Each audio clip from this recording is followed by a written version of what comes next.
Cuando llamé a mi hijo Max para preguntarle por la fecha de la boda, jamás imaginé las palabras que helarían mi corazón. Con una leve sonrisa burlona, Lena dijo: «Ya nos casamos ayer. Solo estuvieron los especiales». Especiales. Durante años había pagado su alquiler, llenado su despensa y dado más de lo que jamás guardé para mí. Y aún así, en su mundo, yo no era especial. Mi vestido cuidadosamente elegido, los zapatos aún en su caja, los sueños de estar orgullosa junto a mi hijo, todo se hizo añicos en un solo instante. Solo los especiales. Los ojos de Max se alzaron un momento, una calma ensayada pintada en su rostro, como si hubiera practicado esa escena frente al espejo. «Mamá, fue solo una ceremonia pequeña, privada y tranquila, con un puñado de testigos», dijo. Las palabras cayeron con un sonido hueco. Yo ya había visto las fotos.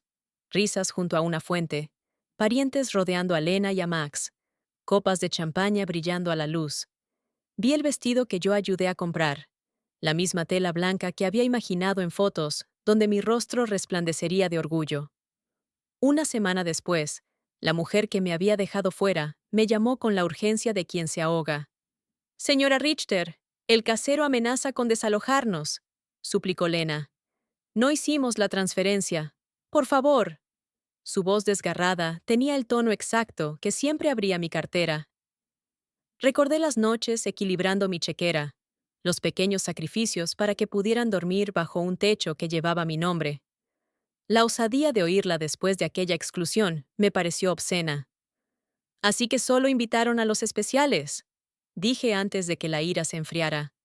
El silencio en la línea fue tan amplio como el océano. «Yo no sé de qué habla», murmuró, y sin embargo, esa misma voz pedía dinero para un anillo más grande que la disculpa, para una luna de miel anunciada en Internet, para cenas cuando venían amigos. Había sido generosa hasta borrarme. La comprensión me cortó hondo. Contar las transferencias se volvió un ritual.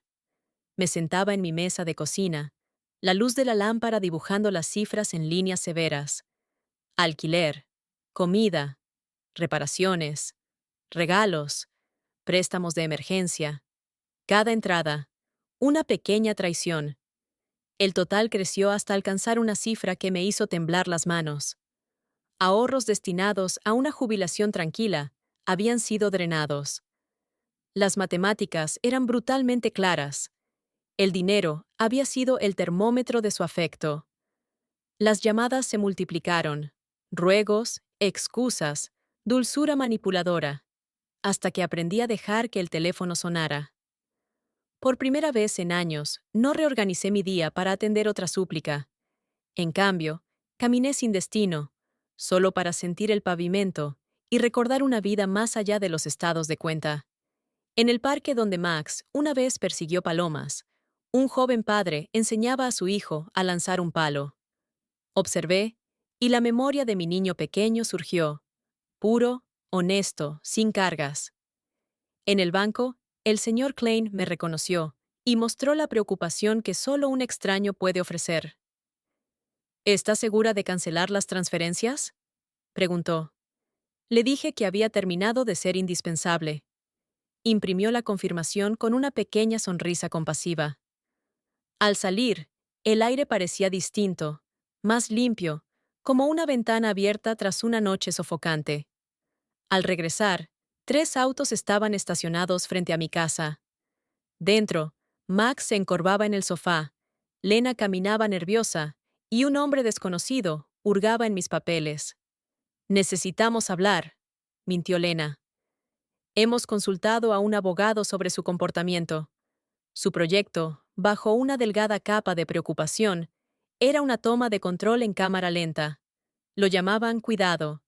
Yo lo llamaba robo disfrazado de cariño, un intento de adueñarse de mi vida mientras me hacían dudar de mí misma. Cuando su abogado habló de conductas preocupantes y la necesidad de intervenir, el aire se volvió ligero. ¿Cómo se atrevían a confundir poner límites con decadencia? Reuní mis documentos y los sostuve como un escudo. El momento se cristalizó. Querían poder sobre mi vida, no mi bienestar. El señor Fisher, el abogado que habían contratado, sonrió con la calidez ensayada de quien se lucra de las fracturas familiares. Señora Richter, hemos preparado un poder notarial temporal para ayudar a manejar las finanzas en este momento difícil. Dijo. No pedí ayuda. Les pedí que se fueran. Tomé la carpeta que me ofreció y, sin vacilar, la tiré a la basura. Ese pequeño acto se sintió como recuperar una parte de mí. Después caminé al banco, cancelé las transferencias automáticas y cerré un capítulo que ni siquiera sabía que estaba escrito. Ya no les serviría. A la mañana siguiente cambié las cerraduras. El clic satisfactorio de cada nueva llave fue una pequeña victoria privada. Instalar cámaras con la ayuda de Ethan me permitió mirar la entrada y respirar. Por primera vez en años, mi casa volvió a ser mía. Vecinos a quienes antes solo saludaba trajeron guisos en lugar de pedir dinero. Eleanor, 2 casas más allá, se sentó conmigo y escuchó sin mencionar jamás las finanzas. Esa compañía constante fue un bálsamo que no sabía que necesitaba. Max y Lena no se retiraron. Escalaron con eficiencia legal, susurrando palabras como capacidad y enviando mensajes corteses pero insistentes. Su objetivo se volvió claro. No reconciliación, sino control. Era una traición de otro tipo. Legal, fría y calculada. El señor Weber me dijo que reuniera todo. Registros bancarios, mensajes de texto, fotos de fiestas, recibos de regalos. Cada papel sería un hilo en la defensa. Hicimos una carpeta y etiquetamos cada transferencia como voluntaria. Convertir la generosidad en evidencia documentada se sintió extraño, pero necesario. Una trabajadora social llegó una tarde. Leyó un guión diseñado para hacer que la independencia pareciera decadencia. Pedí a mi abogado. El señor Weber presentó la carpeta. Su expresión cambió mientras las páginas revelaban la verdad. La preocupación ensayada empezó a parecer una campaña calculada. Buscamos una evaluación psiquiátrica independiente. La doctora Moore hizo pruebas, preguntas de memoria, escenarios financieros, ejercicios de resolución de problemas.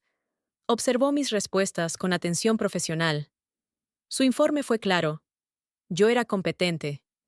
Ese documento sería crucial en el tribunal.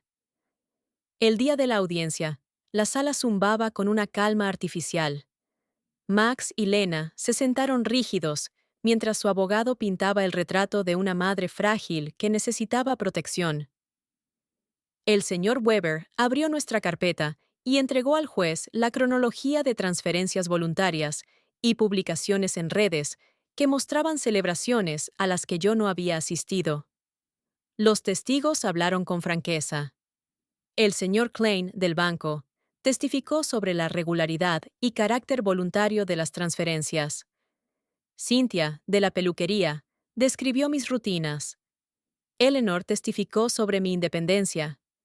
Cada pequeño testimonio dibujó el retrato de una mujer que aún decidía por sí misma. Bajo el contrainterrogatorio, la compostura de Lena se resquebrajó. Surgieron pequeñas contradicciones. Max evitó mi mirada. La doctora Moore explicó los resultados clínicos. Cuando la jueza negó la petición de tutela, el alivio me bañó como lluvia tibia. Un reconocimiento de que el tribunal no sería una herramienta de codicia. En las semanas siguientes, las llamadas se fueron apagando. Max y Lena pasaron en coche algunas veces. Luego sus visitas disminuyeron. Enviaron cartas que parecían disculpas trenzadas con expectativas. No respondí.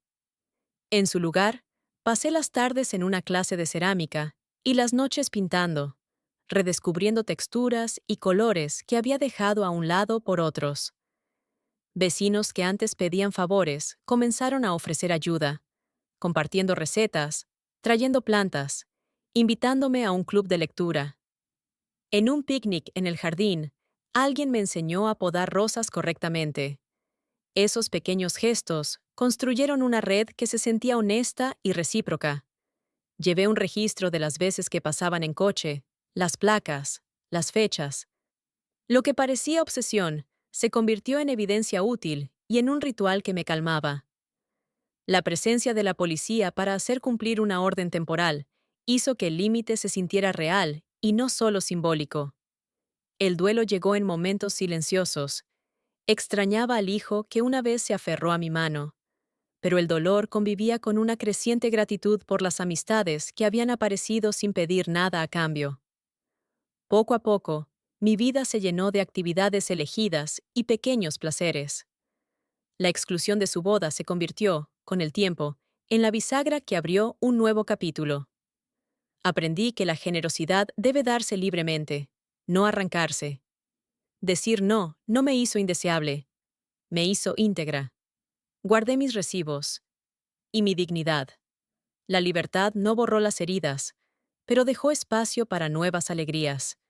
Viajes con Diana, una pintura vendida en una feria local, y mañanas en las que me elegí primero a mí misma. Prosperé. Las puertas del tribunal finalmente se cerraron detrás de mí, y con ellas, las sombras de la manipulación y la traición. Caminé hacia la luz del sol, no solo como madre, sino como una mujer que había recuperado su libertad, su dignidad y su futuro. Mi historia no es solo mía, pertenece a cada madre o padre que ha sido tratado como una billetera en lugar de un corazón. Si te conectaste con mi viaje, comparte tus pensamientos en los comentarios. Y si quieres más relatos de verdad y resiliencia, dale me gusta a este video y suscríbete hoy.